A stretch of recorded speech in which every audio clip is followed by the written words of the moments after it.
신앙생활을 하다 보면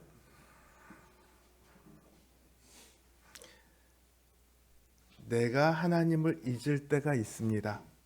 하나님에게서 내가 멀어진 것 같다는 느낌을 받을 때가 있어요. 근데 반대로 하나님께서 나를 잊으신 것 같다는 느낌이 들 때도 있습니다.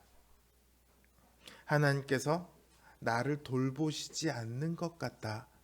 나에게 지금 이런 어려움이 있고 문제가 있는데 하나님이 전혀 도와주시지 않는다. 그럴 때 하나님에 대해서 소외감, 더 나아가서 배신감을 느끼게 될 때가 있어요. 지금 나는 너무도 힘들어 죽겠는데 하나님께서는 전혀 도와주시지 않고, 혹은 일이 해결될 기미가 전혀 보이지 않고, 이러면 하나님을 원망하게 되죠. 저는 지금 하나님을 원망하는 것은 죄입니다, 이렇게 말하는 것이 아니에요. 오히려 그게 당연하다고 말을 하는 거예요. 신자의 삶은 늘 평탄하기만 한 것은 아니에요. 당연히 우리의 마음도 늘 평온할 수 없습니다. 하나님께서는 분명히 신자들을 돌보시고 보호하시고 인도하신다 말씀하셨는데 그 약속이 안 지켜지는 것 같은 그런 시련을 우리는 반드시 통과하게 되어 있습니다. 그리고 그런 과정을 통해 비로소 우리는 하나님의 약속이 얼마나 굳건한가를 발견하게 됩니다. 하나님의 약속은 사람을 바꿉니다. 견딜 수 없을 것 같은 상황을 견디게 되고 믿을 수 없을 것 같은 일들을 믿게 됩니다. 아브라함은 처음부터 약속을 받았던 사람이 아닙니다. 저 메소포타미아에서 75년을 살았던 사람이에요. 그곳에서 아브라함이 했던 일은 무엇입니까? 그의 집안은 우상을 만들어 팔던 사람입니다. 당연히 아브라함도 그 일에 종사했을 가능성이 높죠. 그런 아브라함을 하나님께서는 부르십니다. 그리고 그에게 약속을 주세요. 그 하나님의 약속에 따라, 그리고 그 약속을 이루어 가시는 하나님의 계획에 따라 아브라함은 믿음의 사람으로 점점 변화되어 갑니다. 메소포타미아의 한 우상 숭배자 집안에서 태어났던 아브라함이지만 결국은 믿음의 조상이라는 놀라운 이름을 얻게 됩니다. 아브라함은 그 하나님의 약속을 붙들고 죽었습니다. 그러나 아브라함의 때에 그 약속이 이루어지지는 않았죠. 그 약속이 언제쯤 이루어질 것이다 라는 기미도 보이지 않았습니다. 어떤 언질도 없었습니다. 그럼에도 아브라함은 그 약속을 죽을 때까지 믿었습니다. 아브라함의 눈에 보이지 않았다고 해서 하나님께서 약속을 어기신 것은 아니죠. 하나님께서 아브라함과 맺은 약속은요, 아브라함 한 사람만을 대상으로 한 것이 아니라 그 후손들을 다 포함하는 거죠. 아브라함의 후손들을 통해서 큰 나라를 이루겠다, 큰 민족을 이루겠다 말씀하셨잖아요. 그러니까 아브라함의 때 그 약속이 끝나지 않았을지라도 아브라함의 믿음처럼 그 약속은 계속해서 지속되고 있습니다. 그리고 그 약속에 포함된 모든 사람들의 삶을 아브라함의 삶을 변화시키듯이 변화시킵니다. 아브라함의 아들인 이삭, 그 아들인 야곱, 또 그 아들인 요셉, 또 그 후손들의 삶을 변화시켰습니다. 이삭은 참 특별한 사람이에요. 아브라함의 아들인 이삭은 참 특별합니다. 흔히 창세기에 나오는 족장이라고 불리는 사람들이 아브라함, 이삭, 야곱, 뭐 요셉까지 여기 끼워 넣을 수도 있는데, 이 사람들의 이야기를 보면요, 아브라함의 이야기 굉장히 풍성합니다. 야곱의 이야기 말할 거리가 많아요. 요셉의 이야기도 더할 나위 없죠. 우리가 어려서 성경 공부를 했던 분들은 기억해 보면 아브라함, 야곱, 요셉에 대해서는 많이 배웠는데 이삭에 대해서는 배운 게 뭐가 있죠? 별로 기억이 안 나요. 이삭에 대해서는 아브라함이 제물로 바쳤다, 이거 외에는 기억나는 게 거의 없어요. 근데 그건 이삭이 동의해서 바쳐진 게 아니잖아요. 아브라함이 한 거지.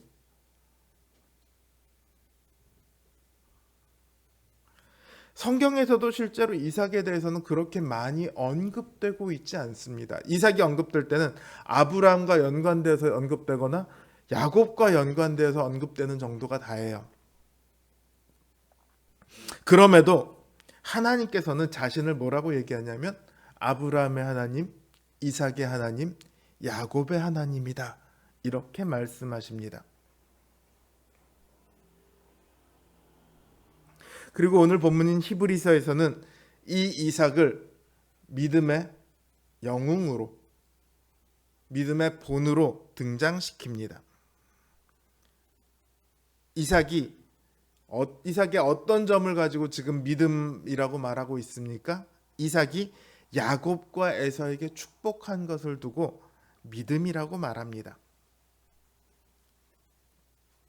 이삭은 야곱에게도 축복했고 에서에게도 축복했는데요. 오늘은 그 중에서 야곱에게 축복한 것만 좀 살펴보겠습니다. 창세기 27장 27절에서 29절을 보면 있습니다. 내 아들의 향취는 여호와께서 복주신 밭의 향취로다. 하나님은 하늘의 이슬과 땅의 기름짐이며 풍성한 곡식과 포도주를 내게 주시기를 원하노라. 만민이 너를 섬기고 열국이 내게 굴복하리니 내가 형제들의 주가 되고 내 어머니의 아들들이 내게 굴복하며 너를 저주하는 자는 저주를 받고 너를 축복하는 자는 복을 받기를 원하노라. 이 축복의 내용은 비슷한 것이 또 있죠. 뭐와 비슷합니까? 특히나 이 뒷부분을 보면 아브라함에게 하신 약속과 굉장히 비슷하죠. 너를 축복하는 자는 복을 받고 너를 저주하는 자는 저주를 받으리라. 이삭은요, 아들 야곱을 축복하는데, 야, 너는 이렇게 잘 됐으면 좋겠고 너는 이렇게 됐으면 좋겠고 이렇게 됐으면 좋겠고, 자기의 염원을 담아서 자기의 생각을 따라서 축복하는 게 아니라 하나님의 약속을 따라서 축복합니다. 아브라함과 맺어졌던 그 하나님의 약속이 지금 이삭 자신에게도 유효하고 자신의 아들 야곱에게도 계속해서 유효할 것이다. 그 믿음이 이삭 안에 있는 겁니다. 앞에서도 말했듯이 이삭의 생애에 대해서는 크게 성경에서 언급하고 있지 않아요. 아브라함이 어떻게 믿음의 조상이 될 수 있었는가는 아브라함의 생애를 보면 알 수 있습니다. 야곱이 어떻게 믿음의 사람이 되었는가는 야곱의 생애가, 창세기에 나와 있는 야곱의 생애를 보면 알 수 있어요. 근데 이삭이 어떻게 이런 믿음 안에 있었는가에 대해서는 성경이 딱히 말하지 않아요. 만약에 어떤 특별한 계기가 있었다면 그 역시 성경에 기록되었을 겁니다. 그렇다고 아무런 일도 없이 이삭이 저절로 성경이 내세우는, 즉 하나님께서 인정하시는 믿음에 이르렀다고 볼 수는 없을 거예요. 그렇다면 이삭의 삶에 그 믿음의 계기가 될 만한 사건은 무엇이었을까요? 저는 딱 하나뿐이라고 생각합니다. 아브라함이 이삭을 하나님께 제물로 바친 바로 그 사건이요. 이삭 자신이 동의해서 제가 하나님께 제물이 되겠습니다. 아버지 저를 죽이셔서 저를 하나님께 제물로 바치세요. 이렇게 한 것은 아니에요. 아버지는 아브라함을 따라서 제사를 드리러 갑니다. 아버지 제물은 어디 있어요? 그랬더니 아브라함이 거기 가면 다 있을 거다. 그래놓고 거기 갔더니 느닷없이 이삭을 밧줄로 꼴꽁꼴꽁 결박해갖고 제단 위에 덜썩 올려놓고 죽이려고 듭니다. 이 경험이 이삭에게 아무런 영향을 끼치지 못했을까요? 물론 하나님께서 이삭을 놔둬라 그러면서 뒤에 그 제단 옆에 있는 덤불에 사로 끼인 양 한 마리가 있으니 그걸 가지고 와서 제사를 드리라고 하셔서 이삭은 살아납니다. 그렇다 할지라도 아버지가 자신을 죽이려고 했습니다. 아버지가 믿는 하나님이 아버지한테 자신을 제물로 드리라고 했습니다.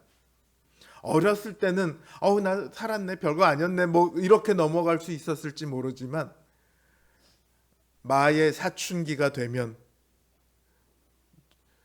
얘네들은 중학교를 안 다녔으니까 중2병엔 안 걸렸겠지만 마의 사춘기가 되면 나를 죽이려고 했던 사람이 내 아버지지, 아들을 죽이려고 하는 아버지는 아버지가 아니야, 이렇게 생각할 수 있겠죠. 혹은 아버지더러 아들을 죽이려고 하는 하나님이 어떻게 선한 하나님일 수가 있어, 나는 그딴 하나님 필요 없어, 얼마든지 이렇게 말할 수 있을 겁니다. 그러면서 하나님을 떠날 수도 있었겠죠. 약속 따위, 하나님의 약속 내팽겨치고 자신의 갈 길을 갈 수도 있었겠죠. 그러나 이삭은 하나님을 떠나기는커녕 평생을 오히려 별다른 일이 없을 만큼 하나님 앞에서 순종하며 그 하나님 안에서 평안을 누리며 살았습니다. 그 모레아산의 경험이 그에게 하나님을 떠나는 이유가 된 것이 아니라 그곳에서 보았던 아브라함의 믿음이, 그리고 아브라함이 믿었던 하나님의 약속이, 그리고 그 약속에 대해 가르쳤던 아브라함의 가르침이 이삭의 삶을 하나님의 약속 안에 붙들어 놓았을 겁니다. 그래서 그 하나님을 자신의 하나님으로 믿고 그 하나님의 약속을 믿고 끝내 믿음의 사람으로 죽게 만들었습니다. 이삭의 삶이 비교적 평탄했다면요, 오늘 본문이 두 번째로 말하고 있는 야곱의 삶은 말할 거리로 가득합니다. 태어날 때부터 야곱은 말할 거리가 많아요.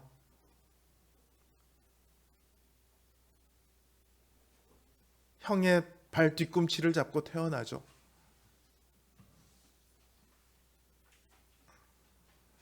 그 형이 받아야 할, 장자로서 받아야 할 그 약속에 기반한 축복을 얻어내기 위해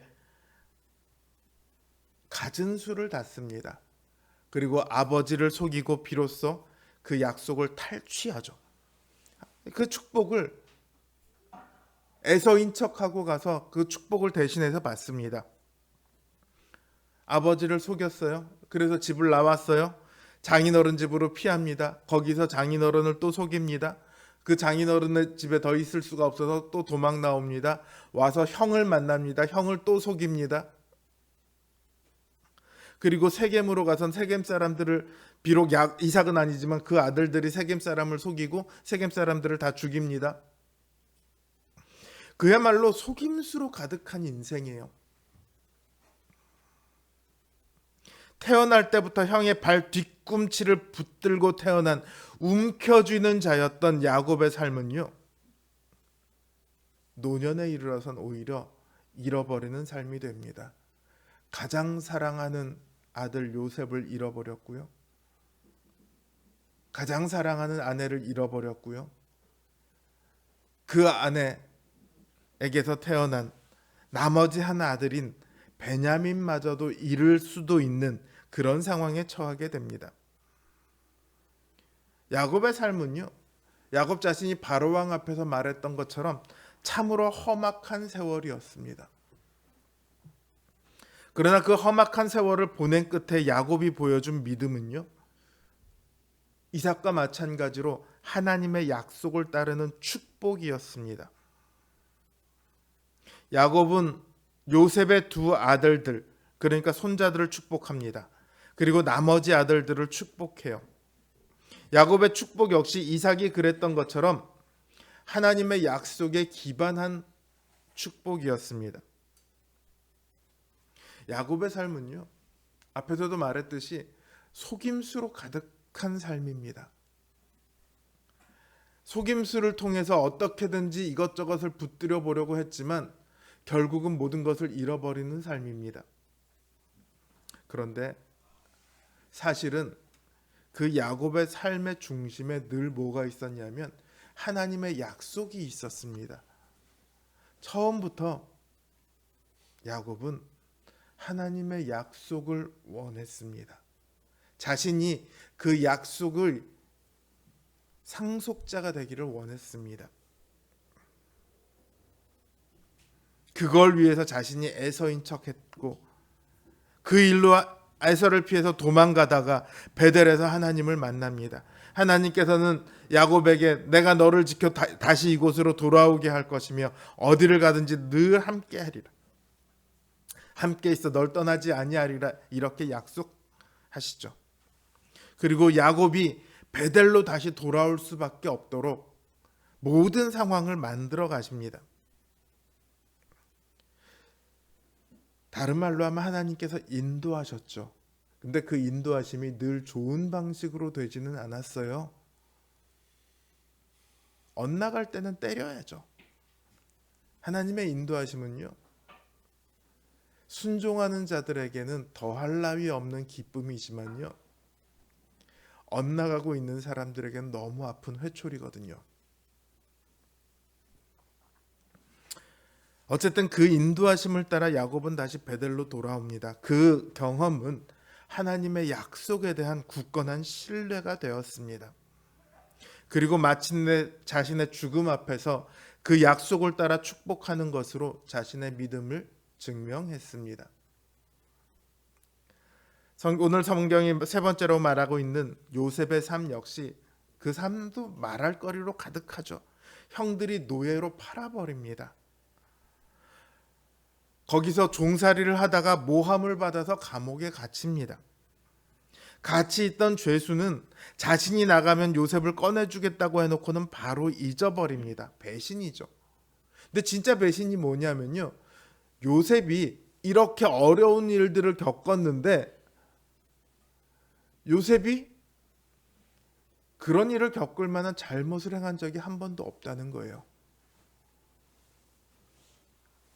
잘못하지도 않았는데 형들한테 팔려나가고, 잘못하지도 않았는데 억울하게 종살이를 하고, 잘못하지도 않았는데 감옥에 갇혀서 풀려나지를 못합니다.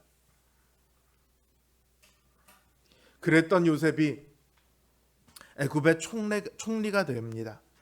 애굽만의 총리가 아니라 그 일대 다른 모든 나라들에게 영향을 미치는 그런 사람이 됩니다.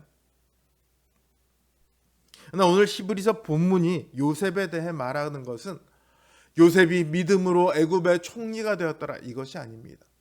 요셉이 믿음으로 많은 사람들에게 영향을 끼치는 사람이 되었더라, 그런 게 아닙니다. 요셉이 죽음 앞에서 말한 그 믿음 때문입니다. 창세기 50장 24절 25절을 보면요, 요셉이 그의 형제들에게 이르되 나는 죽을 것이나 하나님이 당신들을 돌보시고 당신들을 이 땅에서 인도하여 내사 아브라함과 이삭과 야곱에게 맹세하신 땅에 이르게 하시리라 하고, 요셉이 또 이스라엘 자손에게 맹세시켜 이르기를 하나님이 반드시 당신들을 돌보시니 당신들은 여기서 내 해골을 메고 올라가겠다 하라 하였더라. 이렇게 되어 있습니다. 요셉은 두 가지를 말해요. 애굽을 떠나라. 그리고 애굽을 떠날 때 내 해골, 내 유골을 함께 가지고 가라. 요셉은 총리예요. 지금 총리로 죽습니다. 애굽에 대저택을 갖고 있어요. 이미 형들을 만날 때 그 저택에서 만났으니까요. 재산도 말할 수 없을 만큼 많았을 겁니다. 총리로서 큰 권력과 명예도 가지고 있었고요. 요셉의 형제들도 당연히 그 요셉이 가졌던 부와 권력과 명예를 어느 정도 나누어 가질 수 있었을 겁니다. 다시 말해서 그 형제들은 가나안 땅에 살 때보다 이 애굽이 지금 훨씬 부유합니다. 비교할 수 없을 만큼 부유합니다. 그런데 그 부유한 삶을 살고 있는 이들에게 다시금 가나안으로 돌아가라고 합니다. 가나안 땅에 가면 뭐가 있습니까? 아무것도 없습니다. 애초에 그들이 애굽 땅에 온 것은 가나안 땅에서 기근이 들어서 먹을 것이 없어서 애굽까지 오게 됐어요. 근데 그 굶주림의 땅으로 다시 가라고 합니다. 애굽의 그 부유함을 다 놔두고 그 땅으로 가라고 합니다. 왜냐하면 하나님의 약속이 거기 있기 때문입니다. 하나님의 약속에 대한 굳건한 신뢰로 그 땅과 그 땅의 모든 풍요를 떠날 것을 말합니다. 요셉 자신과 그리고 형제들의 미래가, 후손들의 미래가 이 부유한 애굽에 있는 것이 아니라 하나님께서 주리라 맹세하신 땅에 있음을 믿었기 때문입니다. 오늘 본문에서 말하고 있는 이들의 믿음은 모두 하나를 가리키고 있습니다. 하나님의 약속을 붙들고 죽었다는 것이죠. 이들은 현실에서는 전혀 보이지 않더라도 하나님의 약속이 이루어지고 있음을 믿었습니다. 그리고 반드시 이루어질 것을 믿었습니다. 이삭이 애굽을 에서인 줄 알고 축복했을 때요.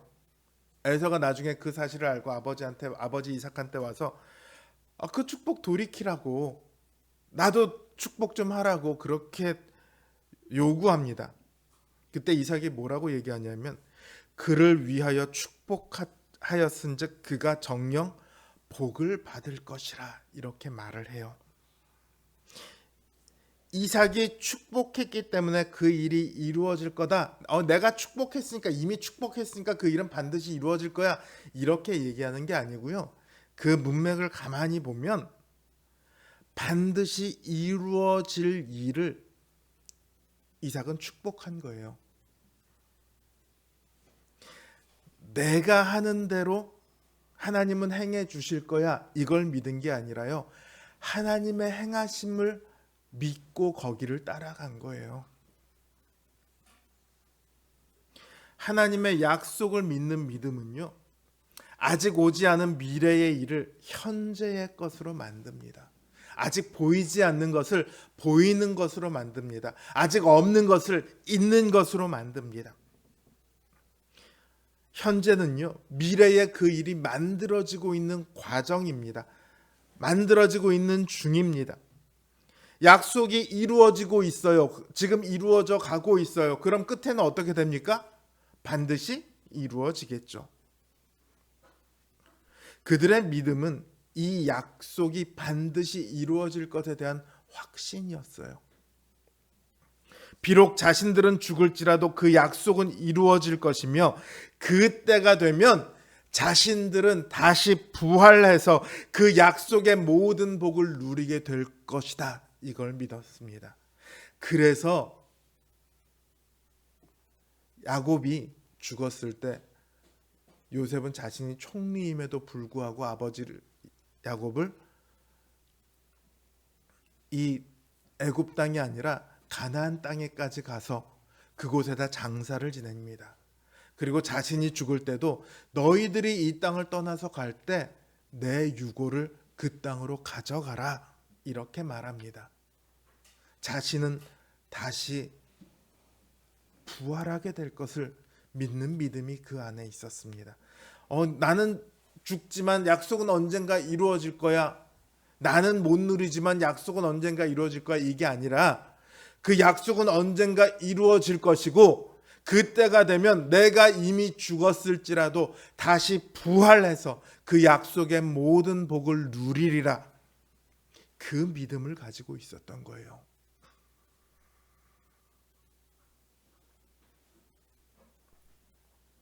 그들의 믿음은 예수 그리스도 안에서 이루어집니다. 예수 그리스도께서는 죽음 가운데서 부활하십니다.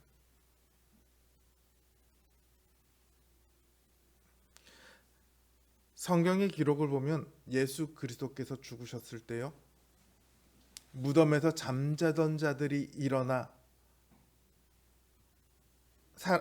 돌아왔다는 기록들이 남아 있습니다. 그들이 어떻게 되었는지는 모르겠습니다. 저는 그들이 아마도 구약의 성도들일 거라는 생각을 합니다.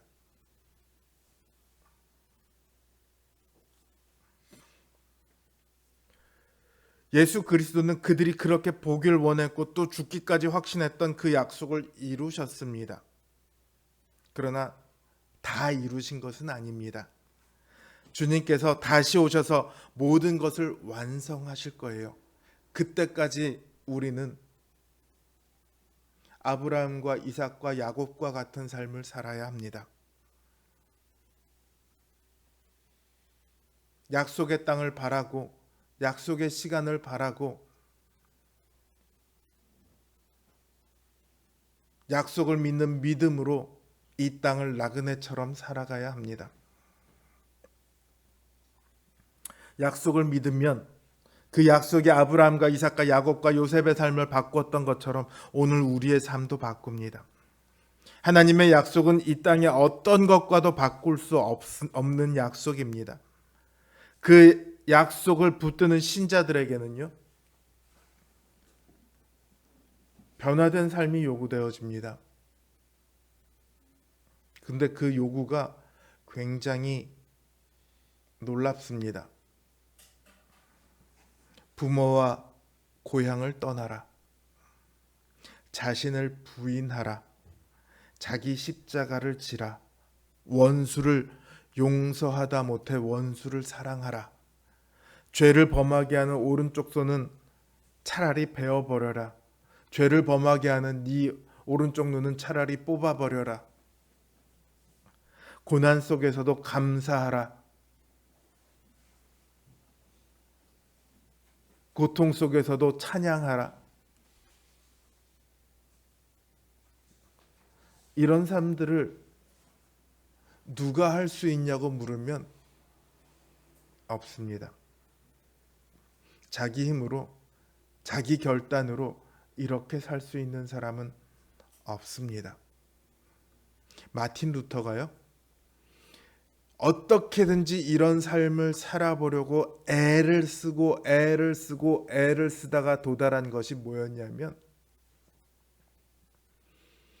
사람이 이 행함으로 의로워지는 것이 아니라 예수 그리스도를 믿는 믿음으로 의로워진다. 결국 이 결론에 도달하게 되는 거예요. 어느 누가 이런 삶을 살 수 있겠습니까? 예전에 부흥회 가면 열심히 불렀던 찬양 중에 이런 찬양이 있어요. 할 수 있다 하신 이는 나의 능력 주 하나님. 부흥회 가면 어디서든지 다 불렀어요. 그 노래가 기가 막히게 유행을 했었죠. 왜 이 노래들을 다 불렀을까요? 현실이 너 하나님 하라는 대로 다 살 수 있어? 그런 삶이었으면 이 노래를, 이 찬양을 불렀을까요? 아니죠. 현실이 그렇지 않으니까, 할 수 없으니까 그토록 그 찬양을 부른 거예요. 내가 할 수 없으니까 능력의 하나님을 붙든 거예요. 하나님은 우리가 할 수 없는 상황에서 우리더러 하라고 하십니다. 그리고 할 수 있게끔 만드십니다. 믿음은 그 할 수 없는 신자의 삶을 우리로 살아가게 합니다. 앞에서 말했던 그 모든 것들이 누가 그걸 할 수 있겠습니까? 많은 신자들은요, 그거를 해내기 위해서 조금씩 앞으로 나아갑니다. 그 삶을 향해서 때로는 더디고 때로는 천천히 때로는 우왕좌왕할지라도 주저서 앉지 않고 그 삶을 향해 나아갑니다. 이삭은 자신의 때에 이루어지지 않는 하나님의 약속에 대해 전혀 의심하지 않고 장차 오는 일에 대해서 반드시 이루어질 것으로 믿고 축복했습니다. 야곱은 아들들과 요셉의 아들들에게 하나님의 예언을 담은 축복을 합니다. 요셉은 수많은 것들을 버리고 돌아가라고 맹세를 시킵니다. 오늘 우리도 마찬가지입니다. 약속을 믿으면 이 땅에서 오는 모든 시험과 환난을 이기고 하나님의 말씀을 따라 살아가며 그 하나님의 약속의 끝에 도달할 수 있습니다.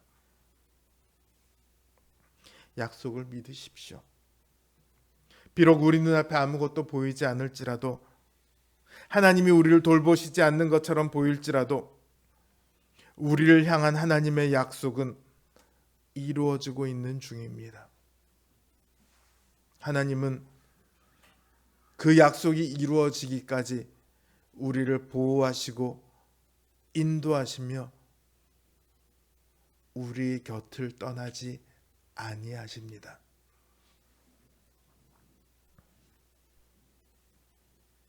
하나님의 약속은 반드시 이루어집니다.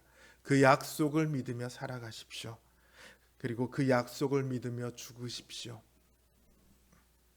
그게 신자가 가질 수 있는 가장 큰 복이고 가장 큰 영광이고 가장 큰 기쁨입니다. 그런 사람들만이 마침내 하나님의 약속 안에서 하나님께서 주시는 온 우주의 영광을 받아 누리게 될 것입니다.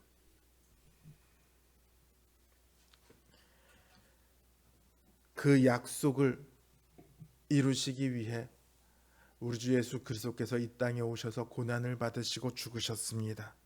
그리고 그 약속이 반드시 이루어지리라는, 그리고 그 약속까지 우리를 인도하고 지키고 보호하시리라는 보증을 위해 성찬을 제정해 주셨습니다. 성찬은 하나님의 약속은 이미 이루어졌고 또 이루어지고 있고 반드시 이루어질 것이라는 것을 주님의 살과 피로 보증하는 예식입니다. 믿음으로 주님의 살을 먹고 주님의 피를 마시는 자마다 그 약속 안에 거하게 됩니다. 이 시간 우리에게 그 약속을 이루어주기 위해 오신 주님을 우리가 기념하며 성찬을 거행하고자 합니다.